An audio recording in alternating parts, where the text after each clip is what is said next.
नमस्कार बच्चों, मैं अंतिमा पांडे।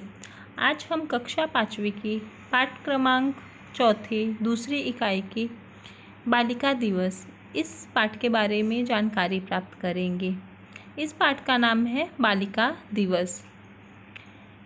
बालिका दिवस पाठ परिचय में महाराष्ट्र में कन्या शिक्षण के क्षेत्र में सावित्रीबाई फूले ने बहुत काम किया था। प्रतिवर्ष 3 जनवरी को उनका जन्म दिवस बालिका दिवस के रूप में मनाया जाता है। इस पाठ में उसी के बारे में बताया गया है। तो आइए बच्चों, हम बालिका दिवस इस पाठ के बारे में पढ़ते हैं। बालिका दिवस इस पाठ में 7 पात्र के बारे में दिखाया गया है। 7 पात्र जो हैं वो आपस में बातचीत करते हैं और वो बालिका दिवस के बारे में जानकारी एक दूसरे को देते हैं। तो हम आगे बालिका दिवस पाठ के बारे में देखते हैं। सब बच्चे दुर्वा के घर खेलने के लिए एकत्रित हुए हैं। वहाँ चाची जी और बड़े भैया भी हैं। सारे बच्चे जो है वो दुर्वा के घर पे इकट्ठे हुए हैं। एकत्रित यानी इकट्ठा होना। और वहाँ पे चाचा जी भी हैं और उसके बड़े भैया भी हैं। तो जो 7 पात्र हैं वो हैं, उनके नाम जो है इस तरह से है: दुर्वा, सृष्टि, प्राची, चाची जी, जिशान, मंत्र और भैया। तो वो आपस में सब बात करते हैं। सर्वप्रथम दुर्वा जो है वह कहती है: सृष्टि, आज तो तुम बहुत बन ठन कर आई हो। बन ठन कर यानी सज धज कर, अच्छी वेशभूषा में रहना। तो फिर प्राची कहती, अरे हाँ, कल बहन जी ने बताया था कि सावित्रीबाई फूले का जन्मदिन बालिका दिवस के रूप में मनाया जाता है। बहन जी यानी उनकी कक्षा अध्यापिका ने बताया होगा, उनकी शिक्षिका ने बताया। तो फिर चाची जी बताती हैं, सावित्रीबाई फूले महाराष्ट्र की प्रथम शिक्षिका मानी जाती हैं। अपने पति महात्मा ज्योतिबा फूले के साथ मिलकर उन्होंने लड़कियों के लिए पुणे में पहली पाठशाला शुरू की थी।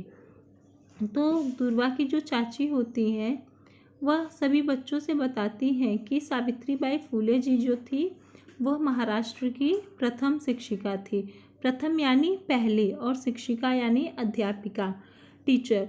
तो वह महाराष्ट्र की प्रथम शिक्षिका थी जिन्होंने अपने पति यानी सावित्रीबाई फूले जी के पति का नाम ज्योतिबा फूले था। महात्मा ज्योतिबा फूले उनके साथ मिलकर उन्होंने लड़कियों के लिए पुणे में पहली पाठशाला यानी विद्यालय, स्कूल, उन्होंने स्कूल खोला था। क्योंकि पहले जो लोग थे वो सिर्फ जो लड़कियां होती थी उनसे सिर्फ घर का काम काज ये सब करवाते थे और उन्हें बाहर पढ़ने के लिए पाठशाला नहीं भेजते थे। क्योंकि पहले के लोगों का मानना था कि जो लड़कियां होती हैं वो सिर्फ घर का ही काम करे और उसमें ही निपुण हो, क्योंकि लड़कियों को सिर्फ घर का काम ही करना जरूरी था, ऐसा उन लोगों का मानना था। लेकिन सावित्रीबाई फूले जी ने सबकी सोच को करारा जवाब दिया और लड़कियों के लिए पुणे में पाठशाला खोला। जिशान, आजकल तो लगभग सभी लड़कियां पाठशाला जाती हैं, पढ़ाई लिखाई और अन्य क्षेत्रों में खूब आगे हैं। मंत्र, हाँ, आज समाज सेवा, शिक्षा, विज्ञान, संगीत, प्रशासन, शोध कार्य, खेलकूद आदि हर क्षेत्र में लड़कियां आगे बढ़ रही हैं। जिशान और मंत्र वो लोग भी अपने अपने विचार रखते हैं। जिशान जो रहता है वो कहता है आजकल तो लड़कियां हर एक क्षेत्र में आगे बढ़ रही हैं और सभी लड़कियां आजकल पाठशाला जाती हैं। पढ़ाई लिखाई और जो भी अन्य क्षेत्र है वो हर एक क्षेत्र में आगे बढ़ती जा रही हैं। तभी मंत्र जो रहता है वो भी कहता है हाँ, आज तो समाज सेवा, शिक्षा, विज्ञान, संगीत, प्रशासन यानी राजकाज और शोध कार्य यानी खोजबीन, किसी विषय की गहरी जांच करना, और खेलकूद आदि हर एक क्षेत्र में लड़कियां आगे बढ़ रही हैं।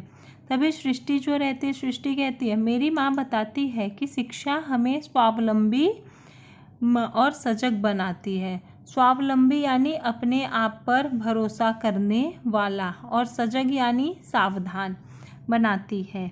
और तभी भैया जो रहते हैं वो कहते हैं, कहा जाता है एक लड़की शिक्षित होती है तो पूरा परिवार शिक्षित होता है। प्राची, हाँ, इसलिए हम सबको खूब मन लगाकर पढ़ना चाहिए। तो सभी आपस में फिर बोलते हैं एक साथ मिलकर, खूब पढ़ेंगे खूब बढ़ेंगे। तो बच्चों, जो भैया रहते हैं वो कहते हैं कि उनका कहना है कि एक लड़की शिक्षित होती है तो पूरा परिवार शिक्षित होता है। परिवार के साथ साथ समाज भी शिक्षित होता है, क्योंकि लड़कियां एक घर को नहीं, दो दो घर में रहती है। एक तो उनका मायका होता है और दूसरा ससुराल होता है। तो अगर लड़कियां शिक्षित होती हैं तो वो दो दो कुलों के नाम को आगे बढ़ाती हैं। और इसके लिए हमें हर एक लड़कियों को प्रोत्साहित करना चाहिए, उनको और भी आगे बढ़ने का मौका देना चाहिए, क्योंकि लड़कियों से ही हमारे समाज का अस्तित्व है। अगर जहाँ लड़कियाँ नहीं होगी वहाँ पे समाज नहीं होगा। हमें हमेशा लड़कियों को हर एक समाज में, चाहे हर एक क्षेत्र में आगे बढ़ने के लिए प्रेरित करना चाहिए और उनको और भी प्रोत्साहित करना चाहिए। उनके हौसले को बढ़ाना चाहिए, न कि लड़कियों को दबाना चाहिए।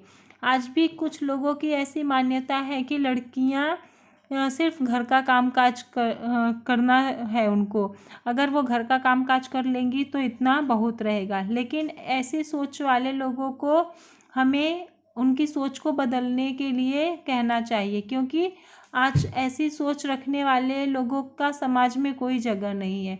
क्योंकि लड़कियां आज हर एक क्षेत्र में आगे बढ़ रही हैं और अपना नाम भी रोशन कर रही हैं।